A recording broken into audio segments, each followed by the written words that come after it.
Bien-aimés dans le Seigneur, bonjour. Nous sommes encore là, nous sommes en train de continuer avec nos courts messages tirés de ce livre intitulé « Quelle heure est-il à l'horloge de Dieu ?» Vous voyez, « Quelle heure est-il à l'horloge de Dieu ?» Ce livre qui nous parle des événements du temps de la fin, écrit par l'homme de Dieu, le diacre Toussaint Ilunga. Il faudrait aujourd'hui que nous comprenions la petite différence qui existe entre l'enlèvement de l'Église et le retour de Christ. Deux choses différentes. Et comme ce sont des événements différents, vous comprenez déjà à partir de termes que l'enlèvement de l'Église suppose l'Église qui est sur terre monte vers le ciel. Tandis que le retour de Christ, c'est le Christ qui est au ciel, qui rentre sur cette terre où il était. Parce qu'on parle du retour, c'est-à-dire qu'il avait déjà été sur la terre, il va rentrer sur la terre. Alors, vous comprenez déjà que ce sont deux événements différents et qui se passeront exactement dans deux périodes différentes. Ce qui veut dire que l'un aura lieu avant l'autre. Ainsi, je vais vous dire que l'enlèvement de l'Église précédera. Car l'enlèvement de l'Église intervient avant ou au début de la 70e semaine de Daniel. Cette 70e semaine de Daniel qui prendra 7 ans, verra d'abord l'Église être enlevée. Quand l'Église sera enlevée et il y aura les 7 ans qui vont s'écouler, à la fin de ces 7 ans, soit à la fin de la 70e semaine, c'est alors que reviendra le retour du Seigneur sur la terre. Vous comprenez?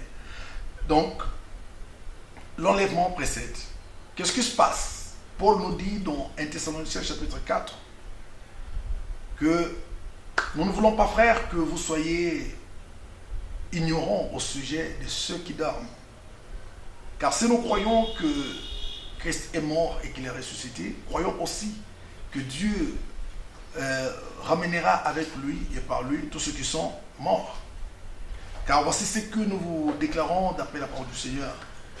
Nous ne défenserons pas ceux qui sont morts, car le Seigneur lui-même a un signal donné, à la voix d'un archange et au son de la trompette de Dieu descendra du ciel. Vous comprenez? Le Seigneur descendra du ciel. Il va quitter sa demeure. Il descend du ciel. Et il s'arrête à un certain niveau. Et les morts en Christ ressusciteront premièrement. Donc les morts en Christ vont ressusciter.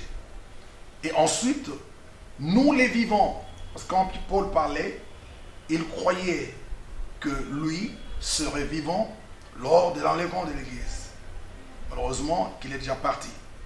C'est une pensée pour nous dire que Dieu veut que toutes les générations disent Jésus revient bientôt. Que toutes les générations considèrent que Jésus, à son retour ou lors de l'enlèvement, il nous trouvera sur la terre, en train de vivre. Alors, écoutez, cette pensée sanctifie l'Église, cette pensée purifie l'Église. Alors, l'enlèvement de l'Église fait que l'Église va au ciel, les morts en Christ ressuscitent premièrement, ensuite les vivants qui seraient là lors de l'enlèvement, nous donc, nous serons ensemble transformés. Nous serons transformés et nous irons à la rencontre du Seigneur où? Dans les airs. Là, c'est l'enlèvement de l'Église. Le Seigneur n'a pas encore posé ses pieds sur la terre. Il est dans les airs. L'Église part et va le rencontrer. Et quand l'Église quitte la terre, c'est terrible sur la terre en ce moment-là. C'est le règne de l'Antichrist qui commence. C'est ce que nous appelons la 70e semaine de Daniel. C'est en ce moment-là que l'on parlera de 666 dans son effectivité. Oui, à la fin de ce temps-là, de 7 ans, voilà, comme sur la terre, l'Antéchrist va régner pendant 7 ans, alors l'Église passera aussi 7 ans dans les airs avec le Seigneur. Alors, à la fin de ces 7 ans, à la fin de la 70e semaine de Daniel, c'est alors que le Seigneur va quitter le ciel pour descendre sur... il va quitter le ciel pour descendre sur la terre. Et à son retour, la Bible dit, ses pieds se poseront sur la montagne des Oliviers. Et cette montagne va se fondre en 2 milieux. Et là, on parlera de la guerre d'Armageddon. Donc, quand le Seigneur rentre à son retour, on parle du jour du Seigneur. Ça s'appelle le jour du Seigneur. Et ce jour annonce des grands événements et des grands combats, une grande guerre, la plus grande guerre mondiale qu'il y aura. Alors, bien-aimés dans le Seigneur, comprenez cette différence. L'enlèvement de l'Église et le retour du Seigneur.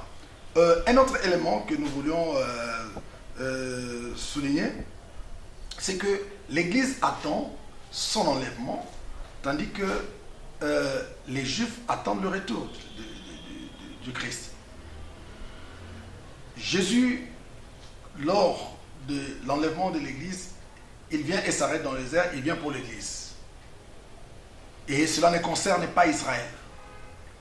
Mais à la fin de la 70e semaine, quand les Juifs seront persécutés par l'Antichrist et qui seront contraints de reconnaître que c'est Jésus qu'ils avaient crucifié qui était le véritable Dieu, ils vont pleurer, ils vont crier vers Dieu.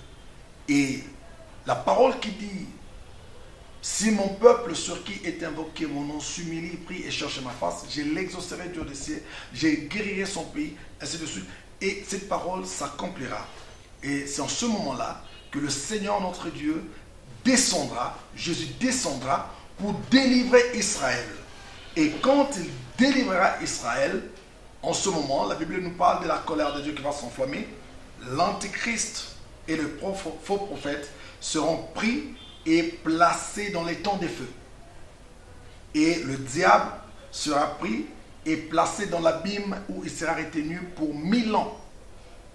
En même temps, pendant que le diable sera en train de passer ces 1000 ans dans l'abîme, Jésus et l'Église seront en train de vivre le millénium sur la terre. Une vie sans le diable. Ne ratez pas cette période. Ne ratez pas l'enlèvement, parce qu'il y aura la fête des noces dans les airs.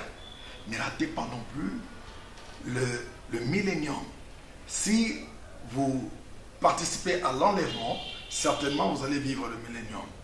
Si vous ratez l'enlèvement, ce n'est pas tout encore fini. Il y aura une deuxième session. Vous allez affronter l'Antéchrist. Vous allez passer par la grande tribulation.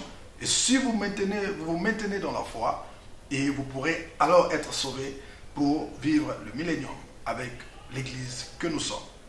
Bien-aimés dans le Seigneur, nous avons voulu partager avec vous cette petite connaissance pour vous aider à espérer et à aimer davantage cette parole de l'avènement du Seigneur et de l'enlèvement de l'Église. Que Dieu vous bénisse.